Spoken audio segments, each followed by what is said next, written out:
Alright, family, I got some fuckery afoot. I'm trying to send out my text message. I had it all set. It didn't go out. So we're going to have a musical interlude. Can you guess what song we're going to play? Yes, that's right. Black Airbenders.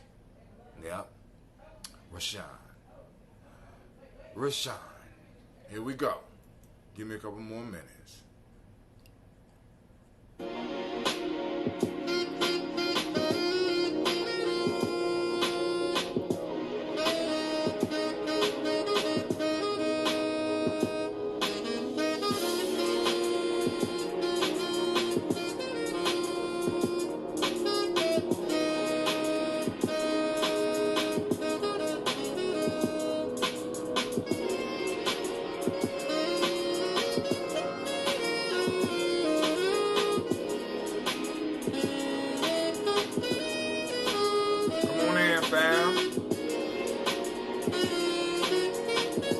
On 6 channels now. We've been trying LinkedIn. I don't know if I got people on LinkedIn. But if so, you're welcome to join us in some wisdom mining.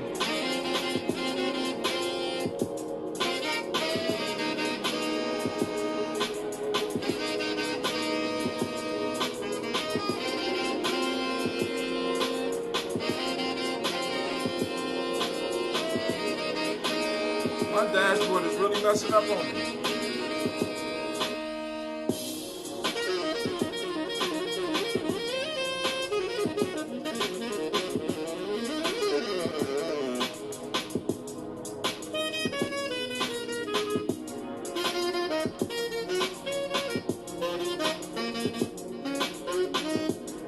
Don't make me sit it out on my phone now, computer.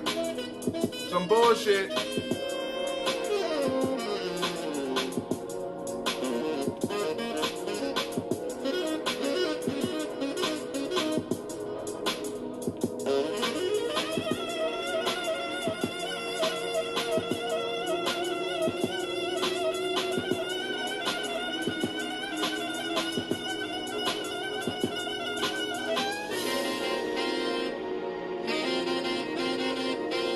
Still not working.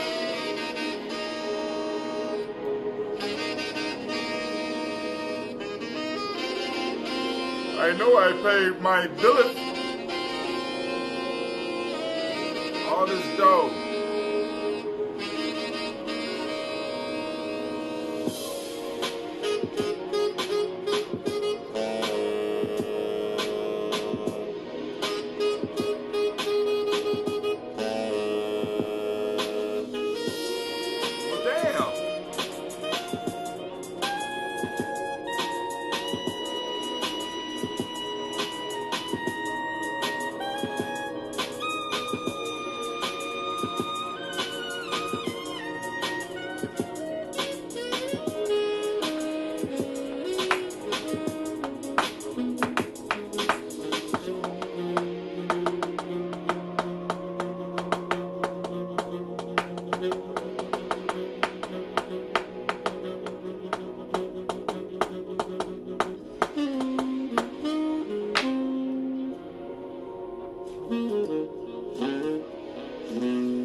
Well, stuff like that. Yeah, something like that, bro. But listen, it don't look like I'm gonna be able to send out my text message. I want to apologize to all of my Spreaker fam because y'all are a major core of what I do. I genuinely appreciate y'all, and I want y'all to know that. But first off, let me welcome you to the place where your hustle builds muscle. Where being a stubborn minority matters within the congregation of the mighty, and you know that it's only a minority of individuals that are part of that congregation of the mighty. This is Gianni Journey Media. Come on, anime, come on. This is a Heart of December production. And of course, we are on Tribal Quotes tonight. And we're going to strive to blow up your old paradigms. Now, I want to apologize to everybody out there because the text messages, I don't know what's going on with it. I have to probably turn off my computer. And I'm not going to turn off my computer in the middle of the show. We ain't there yet. I'm waiting for another computer to come in. I just got some good news today.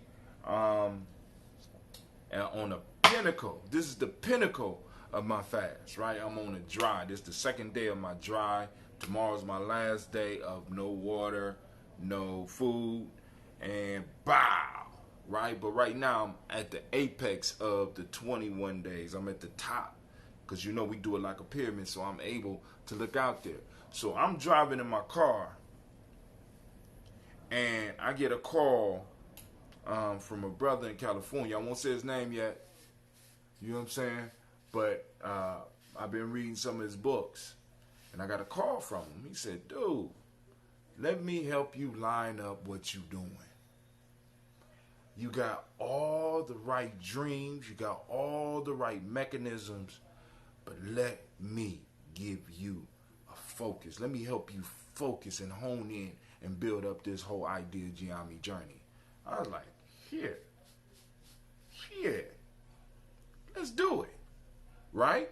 So I'll be talking about that a little bit more as we move forward. I'm going to have to raise some dough, but that's all good. You know what I'm saying? Because like I said, you want good advice. You want to take people's time. You got to be willing to do, like I talked about this morning. We are on what? Ujamaa. What is the demonic principle that lines up with Ujamaa? Reciprocity. What is reciprocity? Reciprocity is the flow of the universe, giving and taking. So if I'm going to get somebody's time that's going to be able to help me take this platform to another level, I'm willing to pay. I'm willing to pay for the extra services that I get with these phones. I'm to pay for all that data. I'm willing to pay for the Restreamio. I'm willing to pay for the text message, the Text Boom app. You know what I'm saying? I've been getting in touch with y'all. I'm willing to pay for Facebook ads. I'm pulling money out my pocket. I'm raising money with Giammi Journey. I'm willing to put my own money into Kwanzaa. I'm willing to put my own money into Malcolm X. You know what I'm saying? So now I'm going to put it into developing the Giammi business because I need to be able to actually have employees, not even employees, partners working with Giammi that are making a decent living so that a lot of stuff that I'm doing, when I'm having these issues, I can look and be like, what the fuck going on? You know what I'm saying? You're doing $50,000 a year. You better get this shit running. But I love you. Right? You know what I'm saying? I mean, really, if we want to build, we gotta do that. So boom. He gonna offer me some assistance. Expose me to a larger audience. Help guide me through how to develop what it is that I need to develop because I got crazy content. You know what I'm saying? Y'all realize I've been blogging for damn near 13 years. I couldn't even tell you how many blogs I got. You know what I'm saying? I couldn't tell you how many podcasts I got, how many videos I got. I've been doing this, right? And brother's gonna come on and help. Thank you. I'm glad you like it. Thank you. I had to start over. I wanted to start over on Frederick Douglass Deuce, so I had to start over. You know, it's time. Since I came to the fast, I said, let me go on. Make this sacrifice, cut off my little beard. Just keep it at a shadow for a little while. Keep my hair low and tight and allow it to be shaped up as it grows. You know what I'm saying? I know exactly how I like it. So, family, I want to thank everybody for stepping in. So now, let's cover some news real quick. Then we're going to get right into the Proverbs. You already know what I mean, what I say when I say that. But you know what would really be good right now? A glass of water. God damn. I got one more day. And I'll be drinking water on Kuumba when we do our toast. I'm going to be drinking up the water.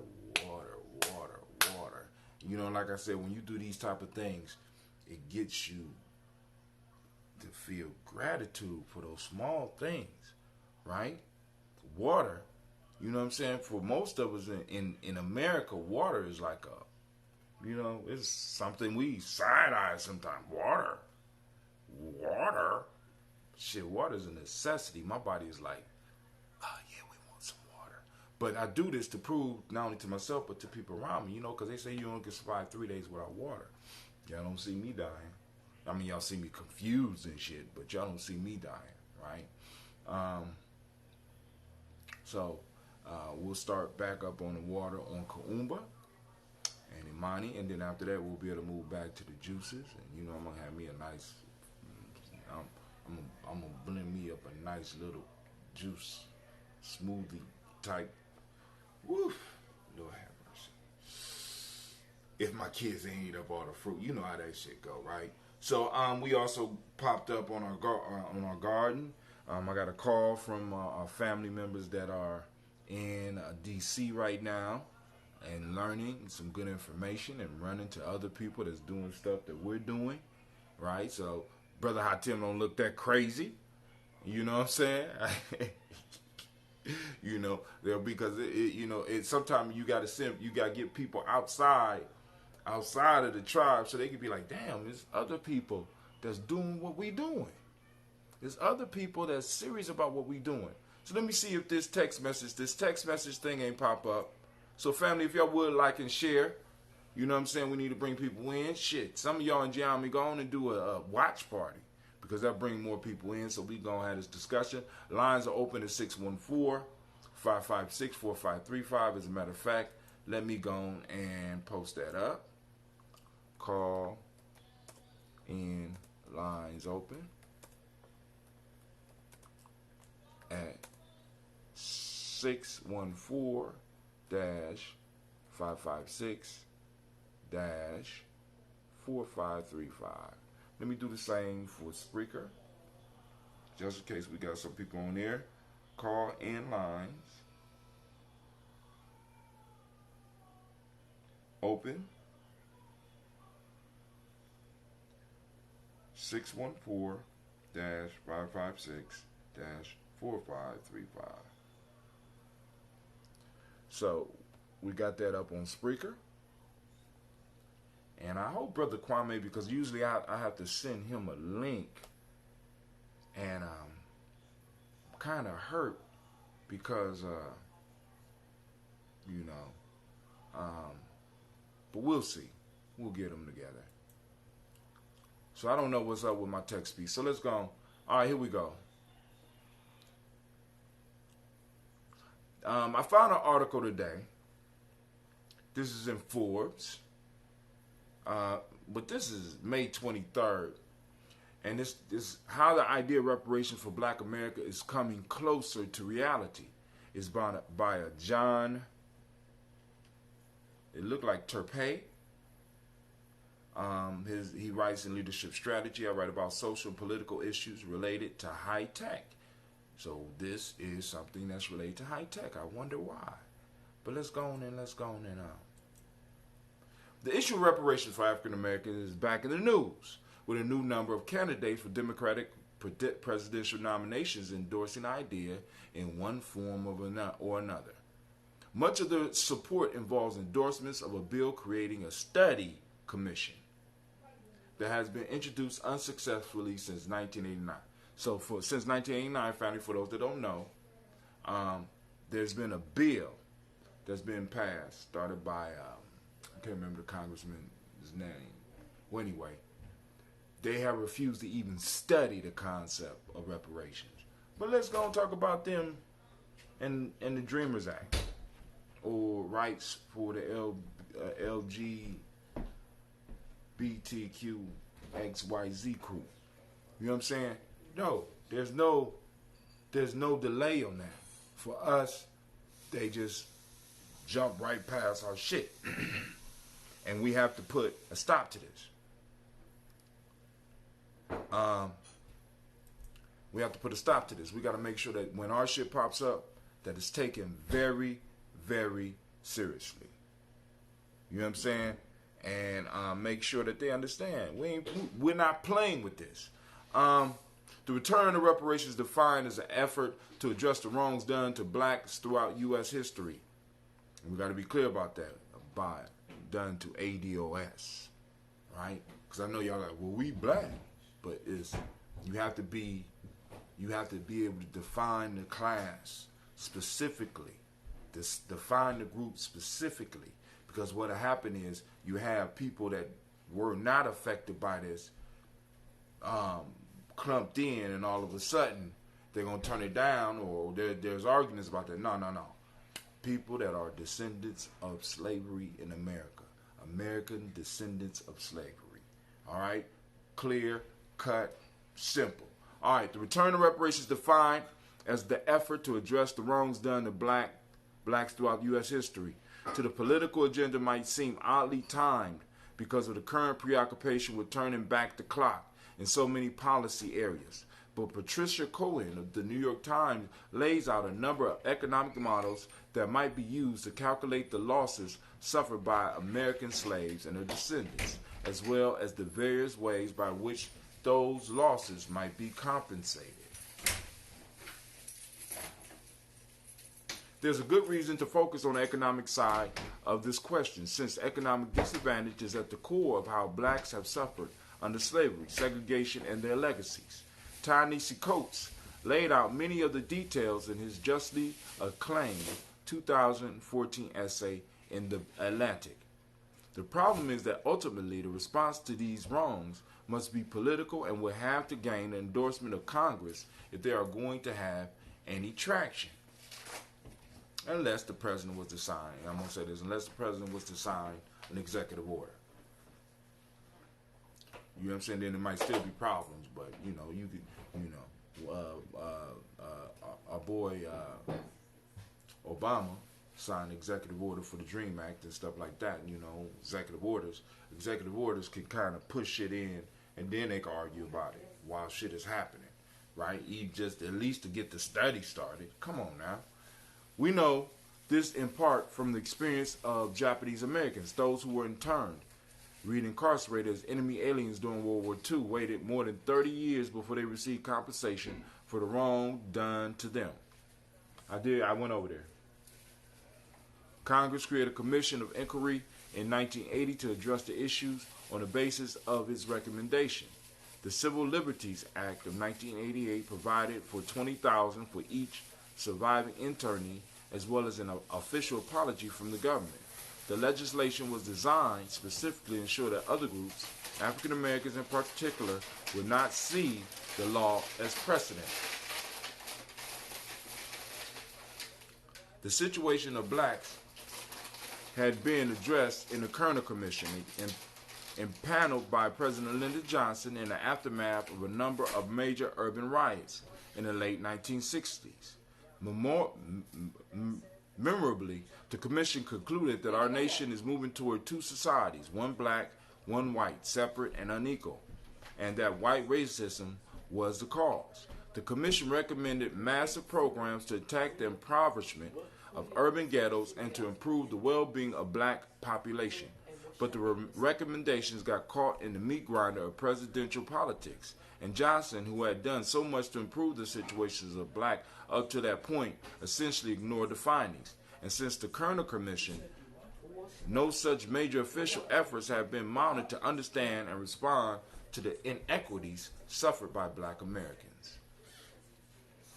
But the idea of National Commission of Inquiry remains crucial to rectifying these long-simmering injustices. Such a commission would help build public support for reparation by analyzing the origins, nature, and causes of racial inequality in the United States. The country's best historians, sociologists, economists, and political scientists will have to be assembled for the job. They will have to inquire into disparities in health, longevity, educational attainment, wealth, wages, employment, rates of incarceration, and much else besides. Then on the basis of such an inquiry, appropriate measures could be recommended to Congress. Most non-black Americans oppose reparation and always have, but if it can be shown how and why blacks experience and have long experienced unfair treatment and outcomes, we might finally, as a nation, come to terms with our long national nightmare of racial inequality. Although that nightmare has its roots in slavery, it has continued long after the death of the last slave.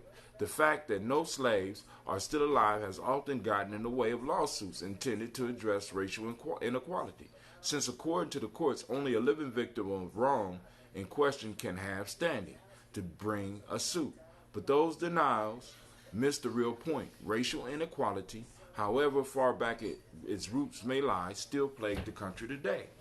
Of course, there are dimensions to racial inequality apart from slavery and its aftermath. The country consists of more than 3 races that Alexis de Tocqueville discussed in his class Democracy in America 175 years ago. But the inequalities that Latinos, for instance, have faced in the U.S. have tended to be the result of their immigrant trajectories and are often overcome in the second and subsequent generation.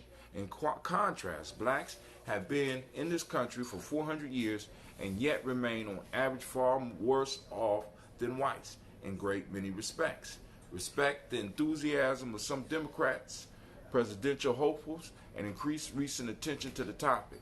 There remains many doubters who would have to be persuaded before reparations could become a reality. A commission of inquiry into historic inequalities is likely the best and most political plausible way to address them. It worked for the Japanese Americans, and perhaps it will work for the African Americans as well. Family is on the table.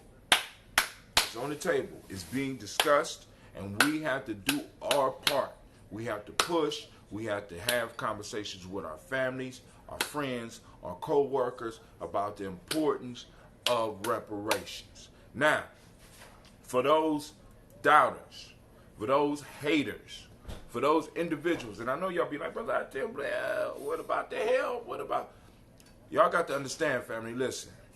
I have generations coming up under me, and unlike many of you, why don't you even say that? Because y'all congregation of mighty. People unlike the congregation of mighty, people unlike the stubborn minority, believe that their responsibility is just them.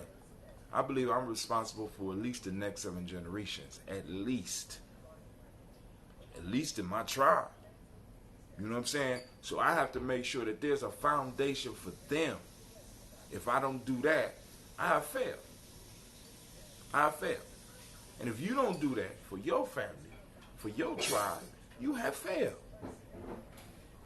We have to leave a legacy. You know what I'm saying? And we have to make our mark.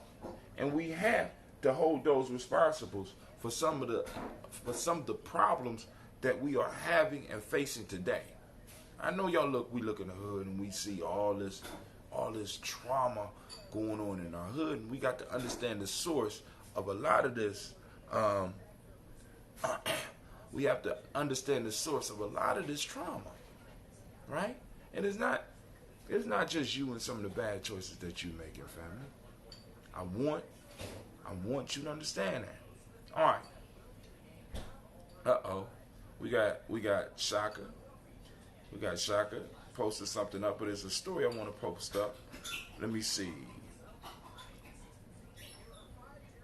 All right, there's another article on here, what reparation for slavery might look like in 2019. Now, understand, family, we're talking about a multi-generational process. It's trillions of dollars. You know what I'm saying? And we can't, we take payments. We just going to have us a crew of individuals that can call Washington and let them know when that payment is due. You know what I'm saying? It's time for you to make that goddamn payment. You know what I'm saying? We are the bill collectors.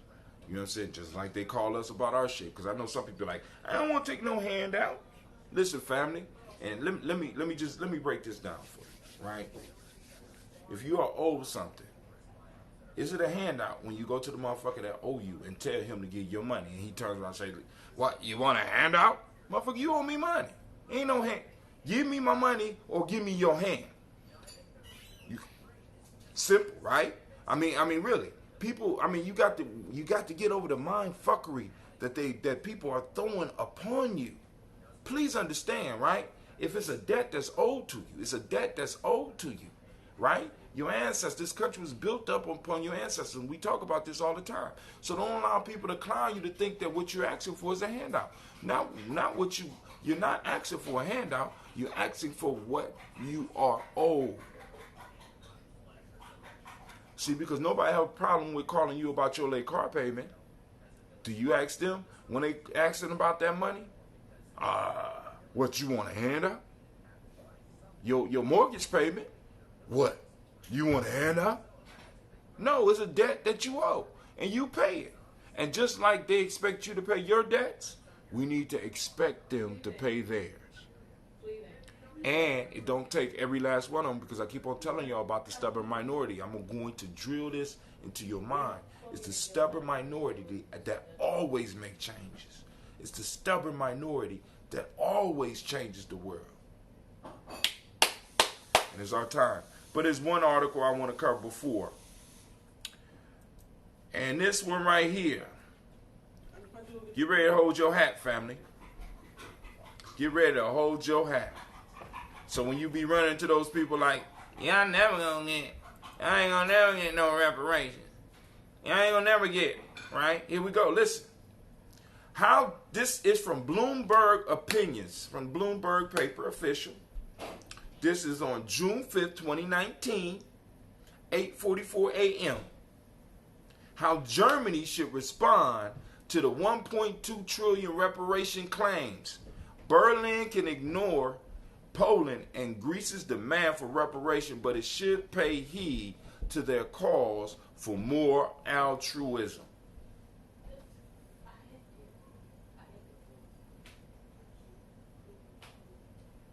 Where my lightning at? Where you at? I mean, I was waiting for you, anime. Yeah. So, we got, listen, we have Poland and Greece calling for reparations from Germany for World War II, WW2. We have a group calling upon another group for reparations. Let's read a little bit, because I want y'all to hear this. Greece and Poland are stepping up the demands for Germany to pay reparations for World War II. This may appear to be a little more than an attempt to pander to domestic voters, but in fact is an effort to ground in history their calls for Europe's largest economy to show more altruism towards its poor allies. Berlin should heed this pressure, if not the actual demand for money. On Tuesday, Greece formally asked Germany to negotiate reparations for the Axis power invasion of 1941 to 1944. In 2016, parliamentarians put the minimum amount due at 292 billion euros, 330 billion. Meanwhile, Polish legislators are working on a report on German-inflicted war damage that could, according to the newspaper Dziennik Gazeta Prawna, included a demand for about 850 billion. The paper may be released on September 1st to coincide with both the 80th anniversary of the start of the conflict and a visit by German President Frank-Walter Steinmeier to commemorate the date. The demands are, at least in part, meant for the ears of Greek and Polish voters. Greece's governor's party, Syriza, came to power promising to cut the country's debt burden and get justice from Germany, which has opposed a write-off. Having failed to deliver on either, the leftist party now faces a losing battle in an early election scheduled for July 7th. It can't hurt to remind voters that government hasn't given up. Family, so we have Germany being called to pay reparations for World War II. I don't know how many of those veterans might still be living, but the country still has ill effect from World War II, which was over 80 years ago. And I know a lot of y'all, I can't wait to hear people be like, they should forget all that. You know, that been happened.